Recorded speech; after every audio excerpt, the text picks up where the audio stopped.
we're just going to pepper you with questions and hopefully have some really good dialogue. Feel free to ask us some questions if you have some things too. Yeah, But absolutely. just setting the stage, all of these shows get recorded and then kind of cut up and posted, so we can help support people that are really looking to maybe get into their first shop, or maybe looking to expand from their first shop to their second shop, and then Okay. are just looking to be educated by industry experts. Okay. That sounds good.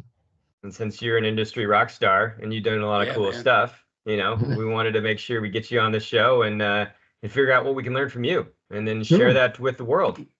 Yeah, absolutely. Yeah. Um, yeah, I mean, you want me to start by just describing my history, I guess, or? Yeah, Yeah, yeah. Mike. Yeah, Okay. just tell us how you got into the business and how you got to where you are today. Okay. Well, I've certainly always been a fan of cars. I started my first car job when I was probably 16, working at the local gas station. And I pumped gas, I did tires, batteries, like kind of typical stuff that you would do back then. So that would have been the very late 70s, early 80s. Um, the automotive repair business was pretty analog back then. um, but I always had an interest in cars, and it kind of grew from there. So at the gas station, they started giving me more to do. When I was a teenager, I was heavily involved in reading Car and Driver and Hot Rod and every magazine publication that was out there.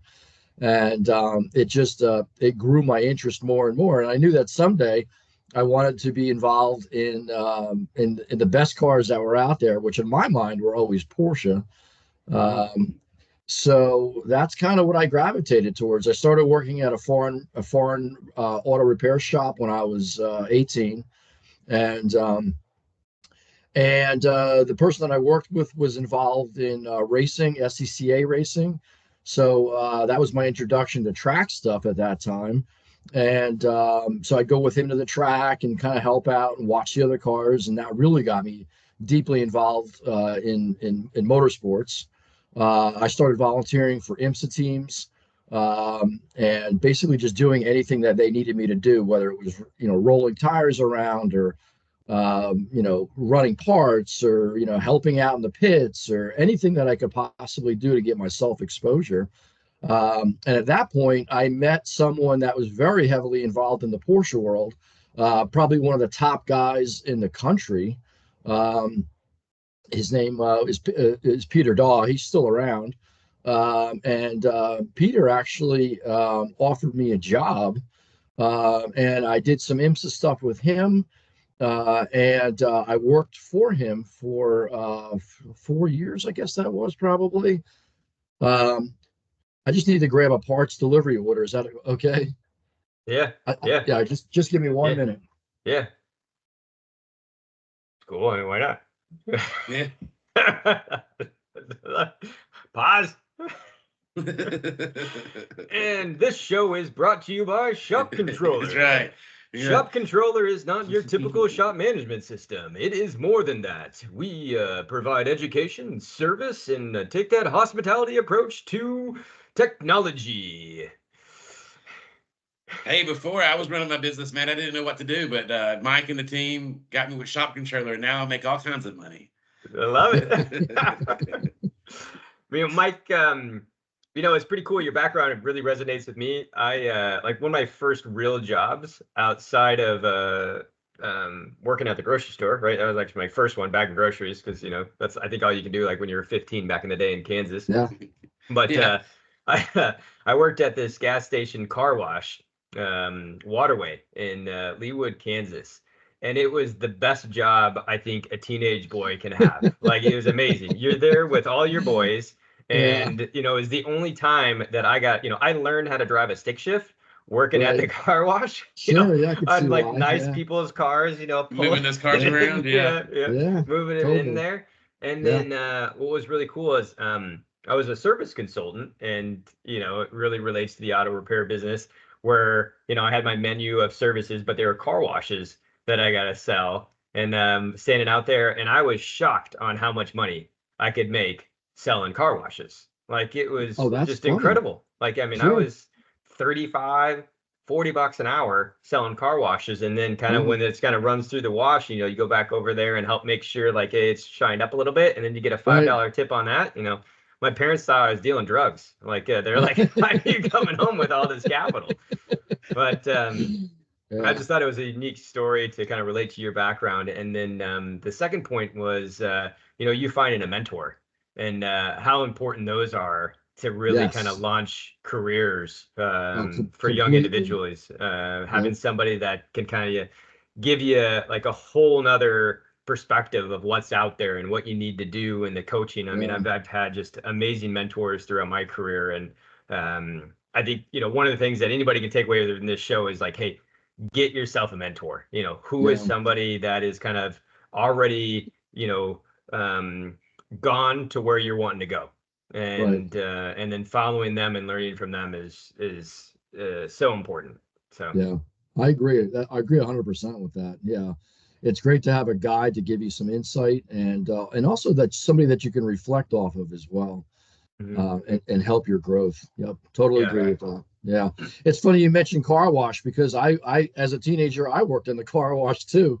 So the weekends that was my job, and in the winter time they were crazy busy.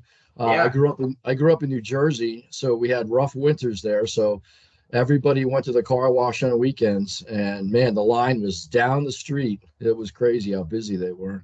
Yeah, I know. So maybe after this, we'll go back to our roots and we'll open up a car wash together, Mike. Yeah, man, the Mike and Mike car wash. I love it. And then we can fix cars on the side. Maybe serve some food. I don't know, some drinks. We're gonna have a good time. Yep, I agree. All right, so take us back to the story. So you're like getting into racing. So so I got involved in racing and volunteered to do that, and I did that on and off while I worked a job during the week. I would go to the track on weekends, and I mean that is a tremendous experience for anyone that ever wants to get involved in cars because the intensity of how quickly things need to be done to solve problems really sharpens your diagnostic skills. So if you've got a situation with a car where it's not running correctly, it's not fast enough, it needs alignment changes, whatever, you got to get it done now. And you got to do it right too. Like, and you got to do it right. Exactly. You can't mess around there. That's exactly right. So being exposed to that was very beneficial to me, I think. I continued to work with Peter until I was able to pull enough, I think, confidence more than money together in order to start my own business. I started my own business when I was in my mid-20s. And it was a partner that I had that I worked with at the shop that Peter ran.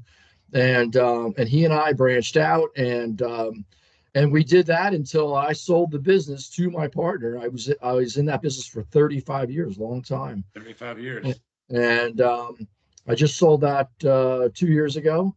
And when I did that, it's funny because people like me are kind of a bit of a dying breed where, you know, we have the ability to run a business successfully and also to work on cars. It's tough to find that talent level where you're kind of able to, you know, wear all these different hats.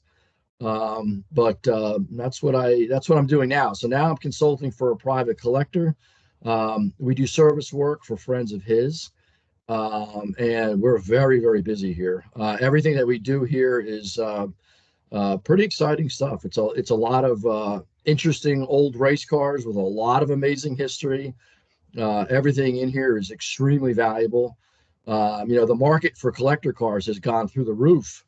And, you know, each car that you work on these days, from a collector perspective, it could be worth millions of dollars, each one of them. Yeah, it's a pretty cool thing. So super cool. Hey, so take me back. I mean, this is a long ways. I mean, you're still a young man, so, you know, but think back when you just got this. Yeah. But think back to where you were just starting this partnership.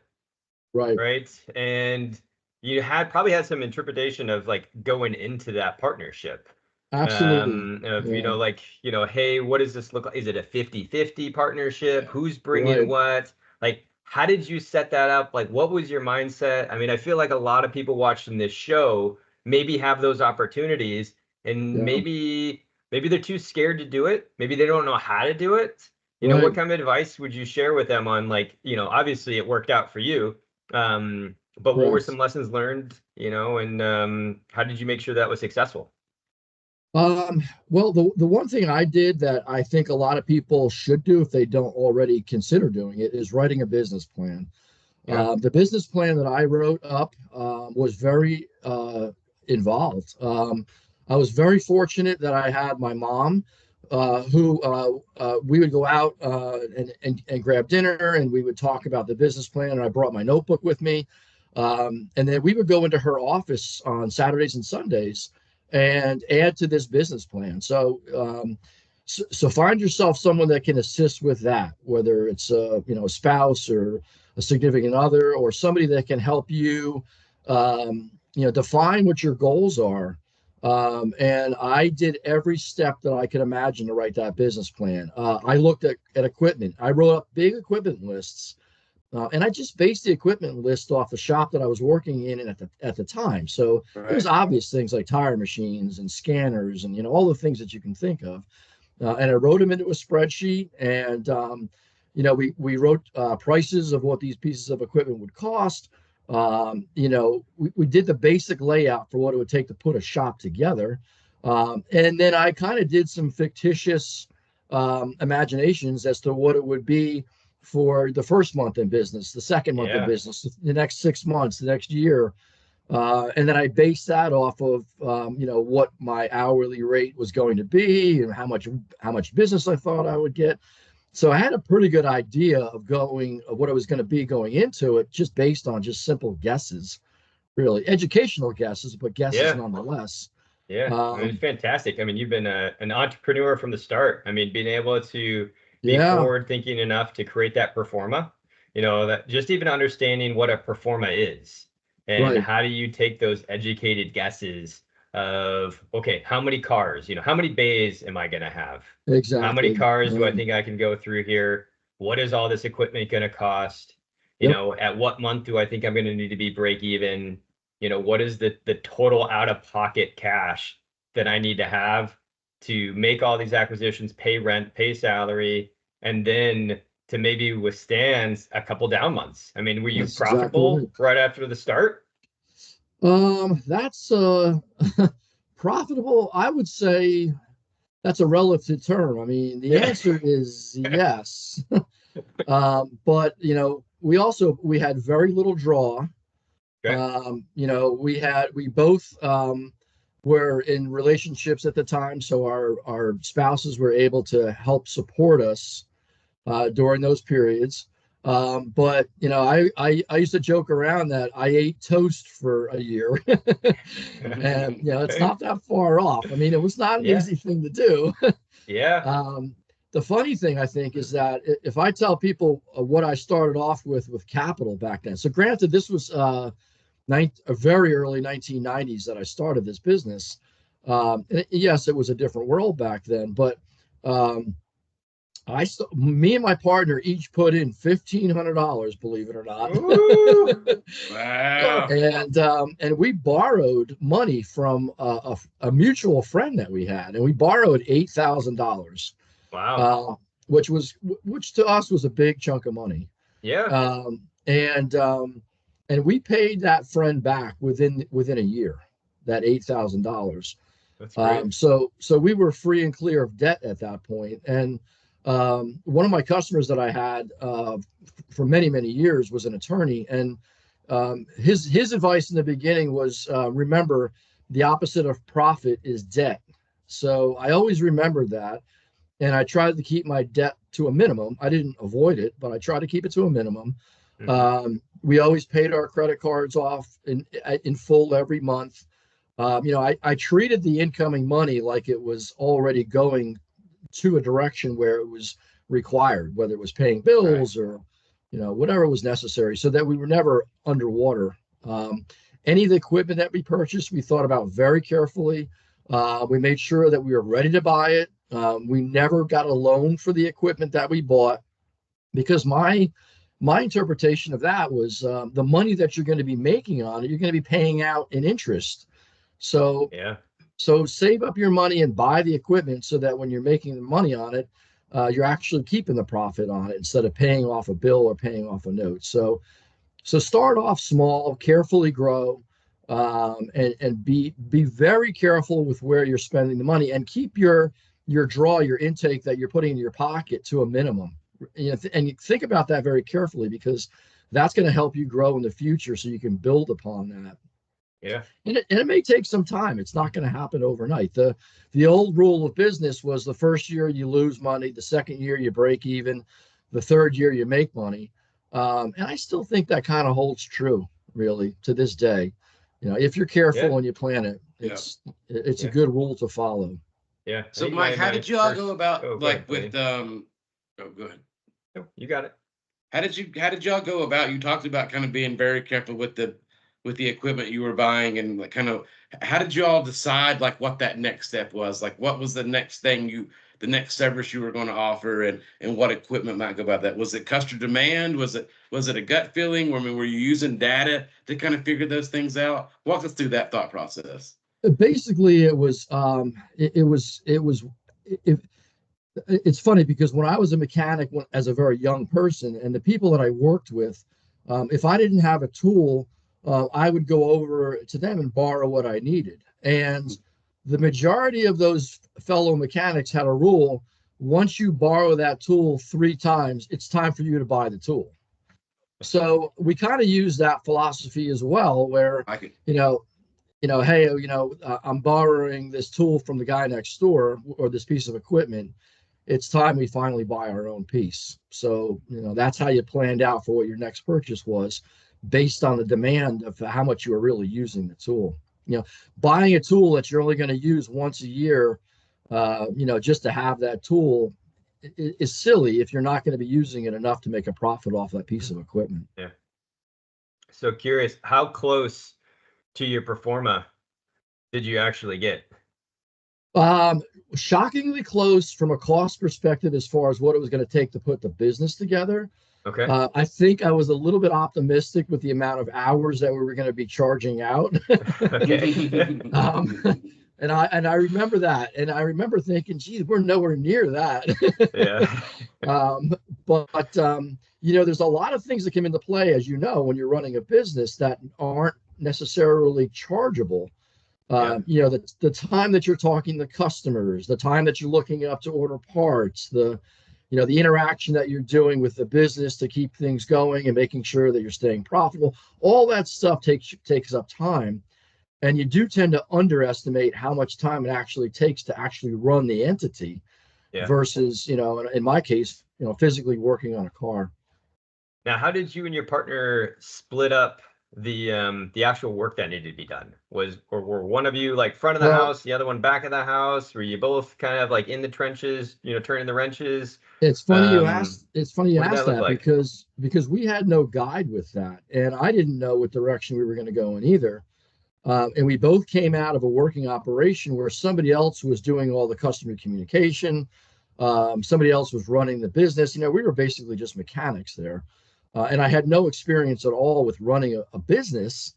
So when we started off, we ran it as almost as if it was 2 separate entities. So he would talk to customers, he would order his parts, he would sell the job, and I would do the exact same thing. We both wrote up our own invoices. We both, it was really kind of like 2 separate businesses under one roof. But what happened was, after about 6 months of starting off and being together in business together, I looked at what he was doing, and I said, holy mackerel, he's not charging out anything here. He's not making enough profit for the business. And I started looking at why, and I started looking at his invoices. I started getting a better understanding of what he was doing. And I said to my partner, you need to charge out a lot more here, whether it's labor or more profit on parts, or and he said, oh, I can't do that. I think this is fair to the customer. And I said, yeah, but we're trying to make a profit here. We're running a business. So I understood at that point that he was not really comfortable doing that. Yeah. And I knew that we had to do something different because I was going to be the one. I was comfortable with it. I was comfortable charging out to the customer, and I was fair, but he was being overly fair to the customer. He was giving the customer too good of a pricing. Um, so I said, let me start helping you out with that. So I started writing up his estimates for him, and I started communicating with his customers, and then I could tell that he preferred doing business that way. He did not want to be up there communicating with the customers and figuring out. Right. He just wasn't comfortable charging out. And that's a dangerous thing in a small business, not being able to comfortably charge out to a customer. Yeah. And I think that's actually pretty common for people to undercharge.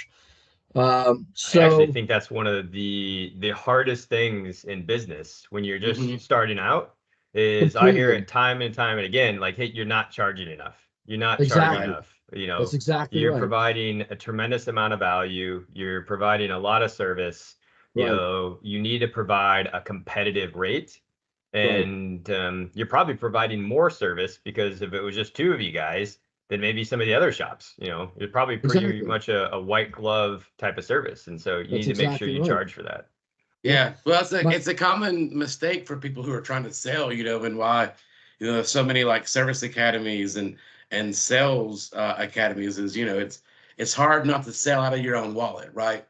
What would you want to pay? How could you afford to pay it? You know, that because that's all we have is our own personal experience. So it's hard as a salesperson to get out of that mindset and go, okay, I don't know what this person is, so let me just charge a fair rate instead of what I would want to pay. That's right. It's a big thing for people to get out of that mindset.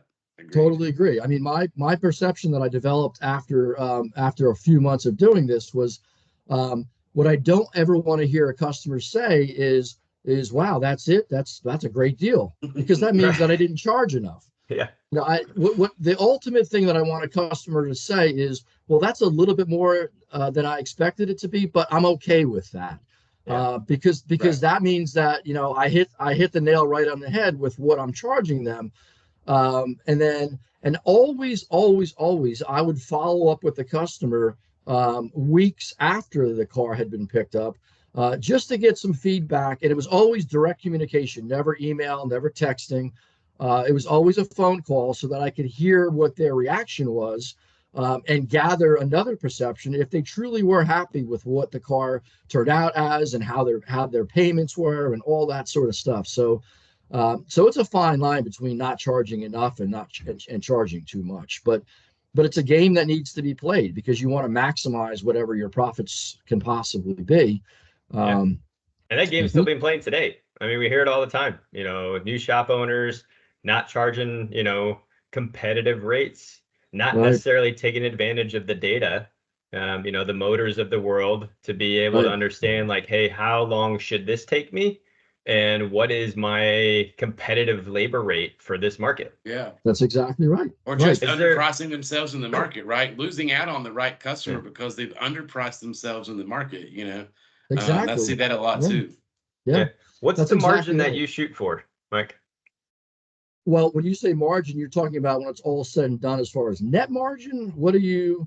Yeah, let's geek out on the numbers a little bit. You know, I'm a data nerd. You know what? Let's dive into the KPIs. You know, the key performance indicators. What do you got? Well, I mean, if I can do 20% net when it's all said and done, I'm happy with that. But that includes paying the technicians. That includes paying everything else. So I'm pretty happy with that number. You know, generally what I shoot for as a goal is whatever the technician is being paid, I'm looking to double that basically. It's a very rough number. So, you know, if I'm paying them $1,000 a week, I expect them to produce for me $2,000 a week, very, very roughly, because I think that's fair. Because basically I'm putting a roof over their head for them to provide a service where they can, you know, make a living and survive. And I need to do that as well from my perspective. So doubling that is I mean, you got the cost of insurance, you got the cost of the building, you got the cost of, you know, the business, the technology, the tools, etc. Right. Exactly. Yeah. Yep. And then how about on the parts? Well, the parts are getting tricky because everybody and their brother has access to the internet. And my perspective is that I anticipate that I'm going to have a smart customer every time.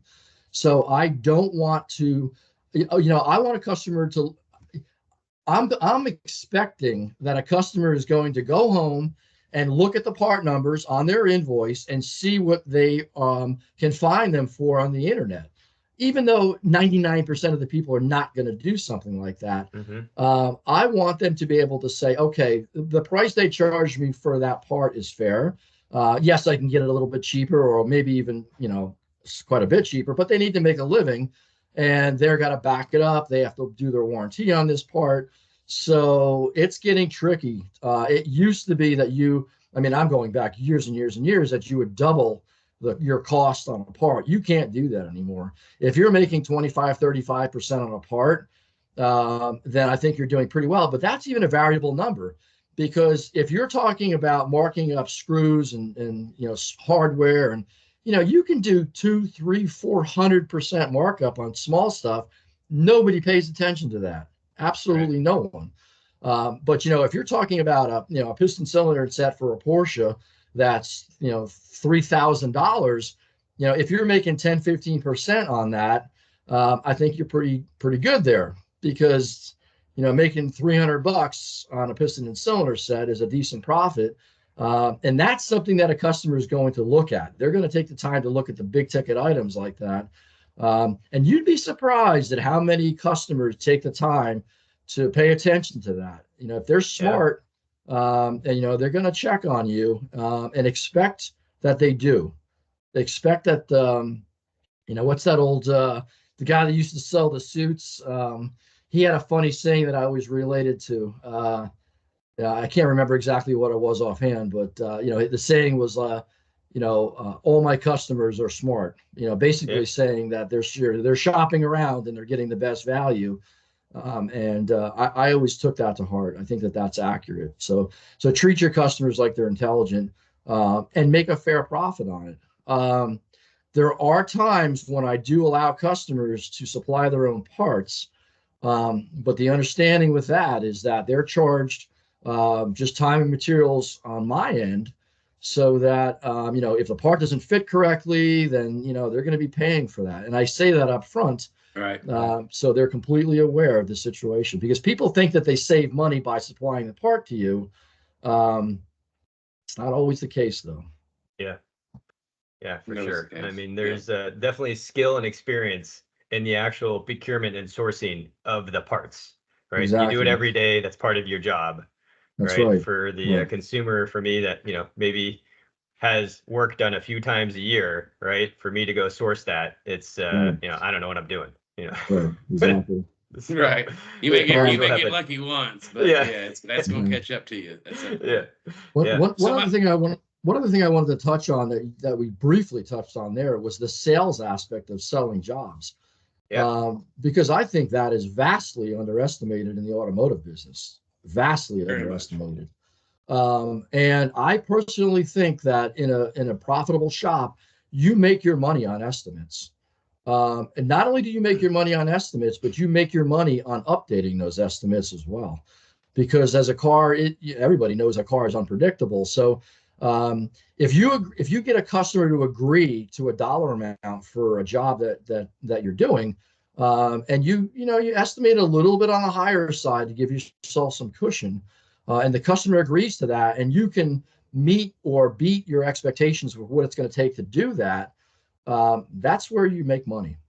That's where you make money. And the labor rate that everybody tosses out there is, in my opinion, is almost useless, because if you're going to be charging 10 hours to do a job, and you can do that job in 5 hours, and they've agreed to the estimate of the 10 hours, and they're happy with that, then that's the way you should be making money. Actually having that billable labor rate is, maybe it's fine for the person that's waiting for an oil change or waiting for a service, and they're watching you like a hawk with the time that you're putting into it. But you're making money on estimating, and you're making money on customers agreeing to what your costs are going to be. My old saying with my service writers was, you quote out, you get a guy that comes in and gives you a quote to paint your house, and it's $5,000. He doesn't get done with the job and say, "Oh, well, that went way faster. Pay me $2,500." Yeah, right. But that's what automotive people sometimes tend to do. They, instead of estimating out the job, they're just billing out hourly. When they're done, they're saying, "Oh, $2,500," but they're doing it backwards. You should be estimating. It should be a comfortable, profitable margin. It should be agreeable to the customer. And that's how you're going to make money doing that. Yeah. William, what did we hear earlier this week? The 300% rule? 300% So rule. 100% Yeah. of the time you should be doing the inspection. 100% of the time you should be providing the estimate. So then 100% of the time you'll get the work, something along those lines. Yeah. That's an interesting it's an interesting perspective. Yeah. Yeah. Yep. So like cool. you and your partner, you started out, it was just you two. I'm assuming 35 years later when you sold it to him, it just wasn't you two anymore. So talk a little bit about the expansion and the growth and how you scaled that and what made your business unique enough to do that. Because man, I can tell you right now, Mike, there are going to be a lot of people who are watching this episode that have been owning a shop for 35 years and it's still them and their partner that are doing it. So how did you get through that evolution and how did you drive that business into your shop? What made you unique? Very difficult. Very difficult to make decisions on what we needed to do. The outcome was not as difficult as I initially thought it was going to be, but it was just us two in the beginning. We both answered the phone. We both were fixing cars. At that point, I had shifted to the point where I was just writing the invoices. I was just doing the estimating. He was continuously working on cars. And then we were deciding what to do for the next growth level that we wanted to achieve. And so we both wanted to work on cars. We both thought that the next step would be to have somebody that could be a front end person so that they could be answering the phones, they could be assisting with estimates, they could be communicating with the customers. So we hired our first person to do that. The difficult thing, it turned out, was that even though you may have somebody that can communicate with your customers and do all those things that they need to do, they're still not the owner of the company. They're still not the face of what the profit-driven aspect of the business needs to be. And after going through a bunch of people like that who were doing okay, but never quite what I really wanted to see them do, even with holding their hand and giving them guidance and direction, monitoring what they're doing, and being supportive of how they were running that front end of the business, it just never materialized for me. So I made a very difficult decision, which was to step out from behind my toolbox, so to speak, and to take over running the business at that point. And as a mechanic, that's a significant career change because even though it's within your own business, it's a completely different set of rules that you're playing by. It's not as fulfilling really from the perspective of one of the things that keeps the mechanic going is that they get instant gratification with the work that they're doing. Right. So, the car's not running right, you diagnose it, you get a good feeling of accomplishment from doing that. You get a good feeling of accomplishment for the service work you're doing, whatever. It's all concrete things that you're getting perspectives and rewards on. When you're running the front end of a business like that, your rewards are far more abstract. You're getting a reward that maybe you've sold a job. You're getting a reward that you're making more profit on it. You're getting rewards that the customers are enjoying your communication. But stepping into that position of running the front end of that business, and I didn't know anything about that really. I either had to teach myself how to put together the front end of a business from the perspective of watching profits, watching percentage ratios, watching things that were really making a fine line difference between being successful and not successful. So after a few years, I took over running the business, being completely at the front end. And then we started hiring mechanics. Basically, the first one replaced me at that point. And then we continued to add more mechanics. We grew the shop. We expanded the shop. It got to the point where we had 12 people, technicians. We had a parts manager. We expanded into a retail business for parts. We were doing parts and accessories. So we were selling, track stuff, seats and steering wheels and, suspensions and all kinds of stuff like that. And that business continued to grow until the point where I personally had enough of that. My partner continued to do just strictly repairs. Okay. And in the position that he was in, he was basically just one of the mechanics, really. And he really did not provide me with support or input. And it got to the point where I was just getting burnt out doing all of the front end operation. Right. And I missed being in the shop working on cars and the simplicity of that lifestyle. And so I met with him one day and I said, and this was after we were in business for it's got to be, it was probably 15 years at that point. We were in business probably. And we had this big operation going, big overhead.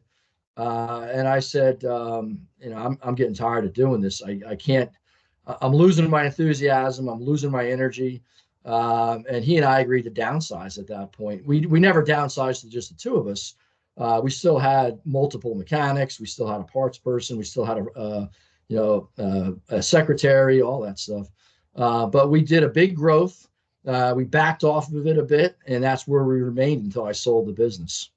Oh, that's awesome. I mean, some really good lessons in there. I think your natural abilities to sell and communicate helped that business out early on, but it's really tough to kind of, just because you were better at that and kind of naturally excelled more, didn't necessarily mean that was going to drive you and fulfill you and, create the passion of what you wanted to do too. So that's Exactly. definitely one of the tougher things in a partnership is like, hey, how do you make sure as you're bringing on people and you're bringing on partners that both individuals get to do what they're truly passionate about? That's Because exactly when one right. doesn't get to do that, then it eventually leads to kind of where you're talking about of like, hey, we need to change this because it That's just Yep. exactly won't right. fulfill you moving forward. I think that's awesome. And I think it's a great experience to share. And man, we're just blessed to have you on the show. So thank you. This has been a lot of fun. Yeah, I appreciate being here. Thank you very much for the offer. Yeah. Yeah. Yeah, absolutely. Mike, thanks for joining us. As this series continues to grow, hopefully we'll get you on another one, and we'll talk a little bit more about you. I'm sure you could talk for days and days about your experience, and me and Mike would love to hear that. So I Yeah. want to thank everybody for joining us and watching this episode of For Owners by Owners, and thank you specifically, Mike, for joining us. And man, we look forward to continue our partnership and continue to do business with you down the road. And just a note, I don't know if I mentioned this before, but I started with Shop Controller in 2000. Man, that's amazing. So, Yeah, we yeah. didn't talk much about the technology in this one. This is one of the first episodes. We're like, we didn't spend too much time on the technology, but yeah, I mean, I just love that because I mean, what, 24 years ago Yeah. you were Yeah. using the technology? Isn't that Yeah. cool? Yeah. It's amazing. And Yeah. we're still rocking. And now we're Absolutely. evolved, and now we got the cloud version, and now you got multiple shops introducing us. I mean, we really appreciate you. This has been. Yeah. I appreciate the relationship as well. Thank you. We want to keep going for another 25 years. I think Steve on our team just hit a 25-year anniversary. I love working So with Steve. He's great. isn't he awesome? That's Yeah. so cool. I was like, man, Yeah. we got a dude on our team that's been with the company for 25 years. How many companies can say that? That's impressive. Yeah. It's getting less and less every day, Mike. Companies Yeah. that can say that. Yeah. So. Yeah. Cool.